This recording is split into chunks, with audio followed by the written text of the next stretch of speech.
ನನ್ನ ಹೆಸರು ರಾಜಶೇಖರ್ ಪರಪ್ಪ ಬಗಲಿ, ನಿವೃತ್ತ ಪ್ರಾಧ್ಯಾಪಕರು ಚಡ್ಚಣರು.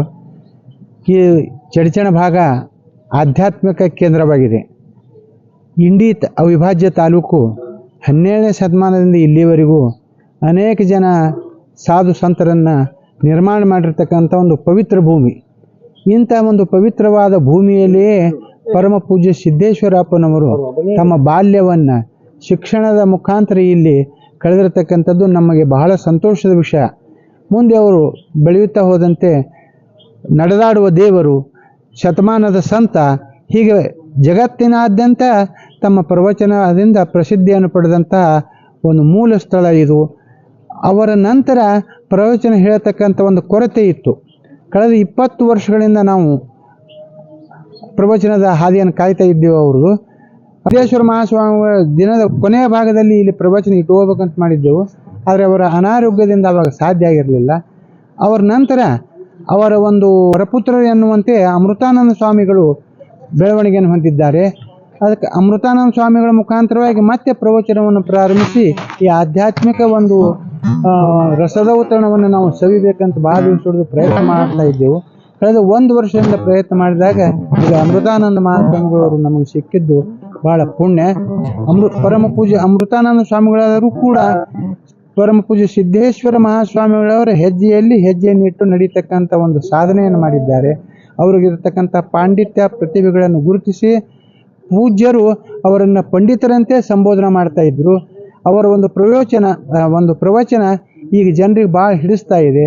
ಸುತ್ತಮುತ್ತಲಿನ ಗ್ರಾಮಗಳಿಂದ ನಸುಕಿನ 5 ಗಂಟೆಗೆ ಸುಮಾರು 3ರಿಂದ 4 ಸಾವಿರದಷ್ಟು ಜನ ಇಲ್ಲಿ ಕೂಡ್ತಾ ಇರೋದು ಬಹಳ ಸಂತೋಷದ ವಿಷಯ.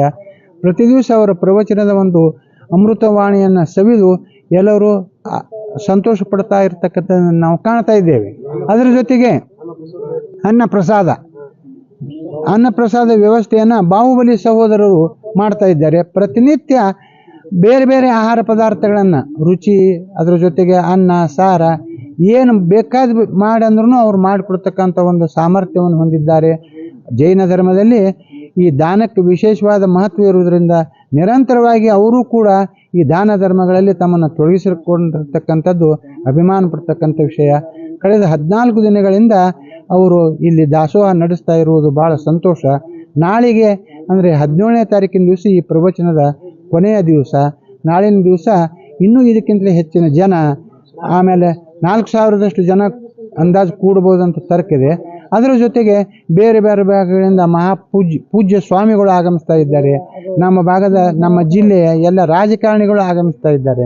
ನಾಳೆಯ ದಿವಸವನ್ನು ನಾವು ಒಂದು ಹಬ್ಬದಂತೆ ಆಚರಿಸಿ ಈ ಒಂದು ಪ್ರವಚನ ಕಾರ್ಯಕ್ರಮವನ್ನು ಸಮಾರೋಪಗೊಳಿಸ್ತೇವೆ.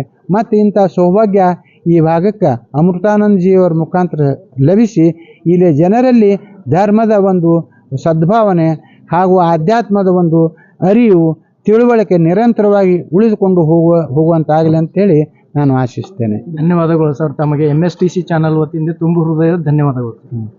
ನಮಸ್ಕಾರ.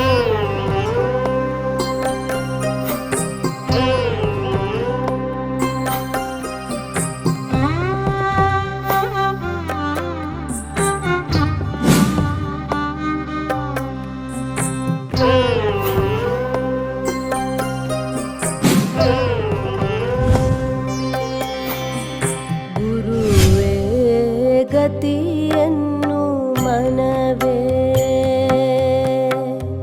ಗುರುವೇ ಗತಿಯನ್ನು ಮನವೇ, ತತ್ವ ಗುರುವಿನ ಪದಕ್ಕಿಂತ ಪೆರತೊಂದು